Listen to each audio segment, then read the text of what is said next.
اهلا بيكم. سؤالنا النهارده ايه هي تقنيه الفيزر وازاي بقدر استفاد بيها في خلال عمليات شفط الدهون. الفيزر هو عباره عن الموجات فوق الصوتيه بيتم استخدامها عشان نعمل خلخله واذابه في الخلايا الدهنيه عشان اقدر افصلها من النسيج الضام اللي هي موجوده فيه.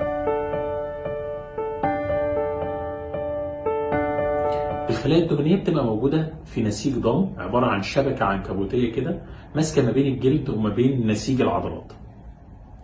مهمه الفيزر انه يحافظ على نسيج الضم ده بدون ما يحصل له مشاكل او يحصل له تروما جامده، واقدر افصل منه الخلايا الدهنيه بحيث اقدر اسحبها بره الجسم خالص.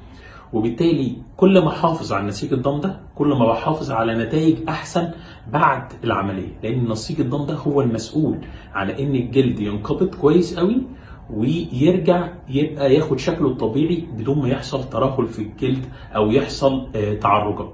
فكل ما حافظت على النسيج الضم ده كويس، ما اثرتش عليه بالسلب او حصل فيه مشاكل كتير، وهي دي فايده الفيزر، كل ما خدت نتائج احسن بعد العمليه.